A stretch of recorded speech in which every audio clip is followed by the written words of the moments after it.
Nuanam ayantinten so aye Accra-Kumasi Highway ye hia maami bi se wode se be ne kunu yarefo eda ne nchen na apeteshin snapi maami nhwe okwan no mfimfin ebo dua no odin dua no tumi se ahohom nananom ahohom betimi asom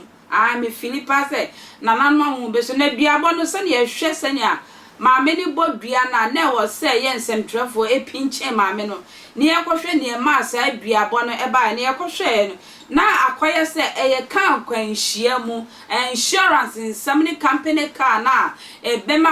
sa kwanhia ba no o ma yomani amamami a ne wo se o mo ya na se asade anase papa dem o mama papa na di no asade e wo so mo ye no wo mo nyina pese de maami efa bukata kwan so edwane egu company no kura edwane ko tena ba bia maami edi na asem ekọ sompa fm se na ne ekọ no eni enya papa no sebe wo pront na ano odine wo se wo de papa no ebeto kwan na sebe kwanhia no ehia wo na wo bodua no odin sika wo se wo bo ne mani kunu na ache no enyam nananom zamanfo wo mun di na seman na wo bre wo de mayen ko sompa enkofa ho nsam emra sesia 2nd August meni mi kunu yeko kro ye frada achim kotokuom ye be fa ka wa blem ebe Kumasi eti edru kononwo Mass Junction ena tipa truck de be boy ka yetimumu nti na baby yedru na ben hospital na pa nti mi kunu de ne katre mate na num si nyina titigu etutu wi e wa accident ni mu nti ya ba na sika wo ye ho nti mi she kan dade ni si me nan so ena me bag to mo yes wo mu yim na so wo mu nyai de edru ma hu se mi kunu she kan na se ne de edru sika sem nti o ka so hwe ase a ya na mo mbe yi wo no pesika ni phone nti me ma wo mu yi wo mu nyina eno pagya dade na me yi bag no nesika be 100 million kura me eti edi me kodru ye no dem te ya ne so mo se papa na woda wona de adru no o ye awu na se me o mo nya mpa mfama anto so nti me da fom ena me se munya me no me na ho atwitwa na me se ada na me se papa na woda wona me kunu no me ko na doctor se ma me de no na me se me kunu no mo de screen atwa no ena mo se papa no 30 minutes a obetimi awu no mo moja nyina awu kase e hye na hala mo moja nyina awe kase e hye ne sisi ya na twa afiri mu nti yede ne ba ko emergency gise Kumasi ina sabre gise ya mane moja wo sika na mse ha me wo sika wo ho na me yiye wo mse moja gise emergency no gise ambulance ye ni bi wa gise efre bi wo konfa noche sika wo ho mse sika wo me ho nti ansa ne be firi kono ho akọ Kumasi ne agi moja 5 ye da ambulance ni nyina kono ho fo mo ya ade na do ye da ambulance moja na san no mo de bi asin so ye be duru konfa noche na doctor obehwe agent emergency ho na de che no mo ka che se de adu no na de na kase ni nyina atwetwe afiri mu ti ebe no kase na twefiri hefa ni sisi an kase na twetwe afiri mu nti ebe no operation ti ni na se adru si kase m eja kakra na ka wo me ho no anopa na so hwe na papa so no akọ pension o ye captain ti no apre so anti ni sika no e ba ya boso me pepepe na accident ni si ye nti na sika ukunu na da TV no so me ba cha won na da so no na baba wo yogina we nurse ni ana me ba cha me a ajo me sa me kan mi tiri nti no manim nyina fuofu na so wo sa me tena no wunya accident ni bi na se kura no wo de no amfa ho na wo digina ukunu de na adu na mi kunu na wawu awi nti na wo sa me pere na nkwa me wa bre ba cha nti ono sa me omo ma refer ba konfa noche me so sa me de na papa ne da nti no ma anyi bi na won te wo de no nti me de no kura nti me ya na me betena nti odi be 3 days am so mkoda amampo 2 weeks na me ma no betena no nti ya da konfa noche ya 5 months na edi 1 month na me call baby station asafo donkek abrem station na mko buso mse ada ne atena mo ka mu na ka de ya hwe ase na to sa abro bia mehwe no mse ka no mienu a wotena wo dia wotim no insurance wo ho ena tipa truck no so de bebo no so insurance wo ho nti wo de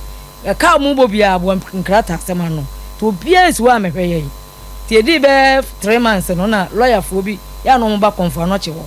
ena obi de me ma ba ko no a o ka chem se we scan am say niam ye koso operation ye dade ye hye na ha mo se 160 ye ka ye bo no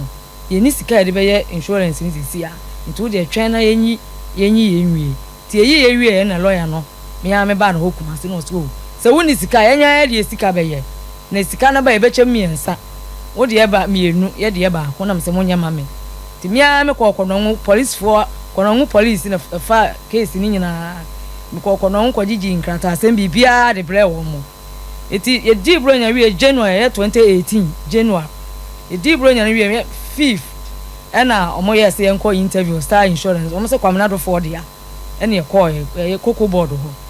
ye call no mikunu kura do da kai mu na omo ye ni interview na mtimi ko so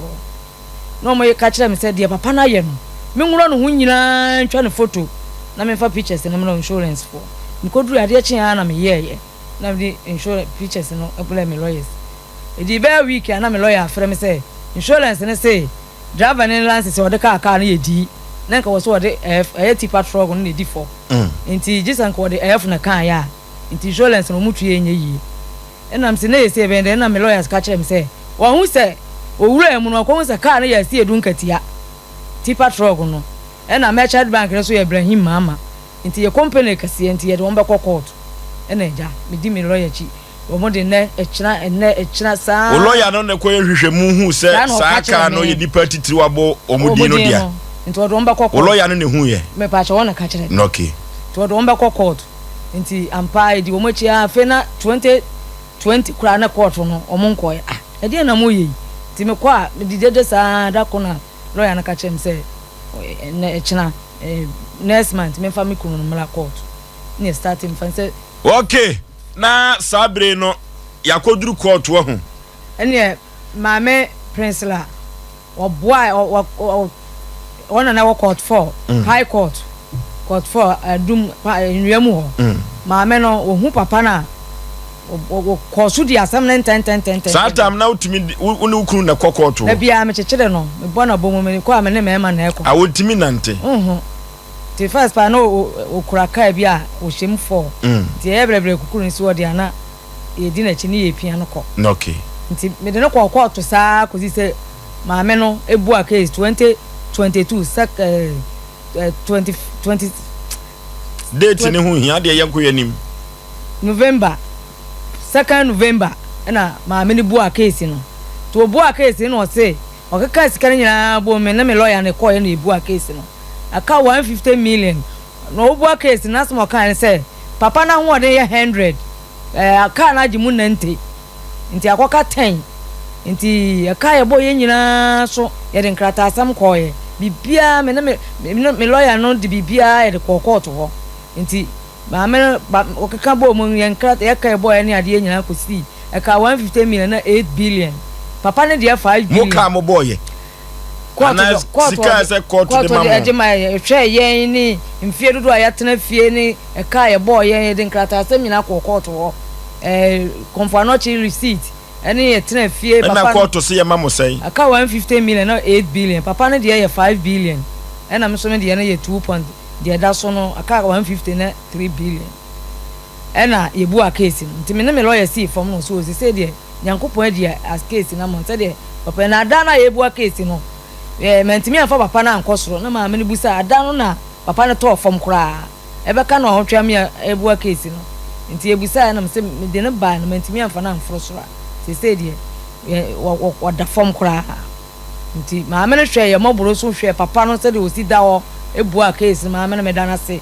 me bona ba so se de nipa be ye court bia no ma me ne hu papa no mobo se de papa na si aye no wode emra to ba bia o se wode to ba bia o so wode to nyese bia papa no hu ni mobo se fata de se fata se papa no omo ma ye de papa no pictures ba se de wote ase no na one woda ho a woda hospital ne sabra no aya ye de ne court no nti wode de emra ne to de wo so wode to no wode to yi afa de me lawyer si omo ka kire me se gise bosume miensa ansa na makoje judgment no mabo wo mo a omo pese omo koje nti me fa ma me bia danfo ewo court wo na me frɛ no so ma me no onko leave bia me lawyer so onko leave ma me no odi asem nti me kwa ko ye be kwa ko nti me wa no frɛ me se ma me no wo ho nti yen kan akos me ye na ma me se o frɛ me no se ma me no wasa judgment nti frɛ lawyers na me frɛ lawyers me ba Kumasi na me no mo nyina akɔje judgment no Evo me lawyers catch them say just 6 months. Asa no ma ko serve company no. E ka kodu afi no me lawyers ai catch them say court ai company no kura nipa bebre no mo dia. Me no me court am say na nipa wo bo wo mu di say wo mu say ada no mo lawyers. Boso me ba ko pe no mo ba ye. Lawyers mienu na ba so mo besre case na ko hwem. Ekwe ntwa na mbes misra woni obi wo ayi sikasema zesi aga na ye din wate aya na won so monya tema accident fo no insurance nsem no na ya insurance no ye dia to ka no so insurance so asem sisi a wo bra wo bebre no mo maye yes yes no no ni e hu se insurance e boy ye ho ba ekwe ntwa na mbes no makra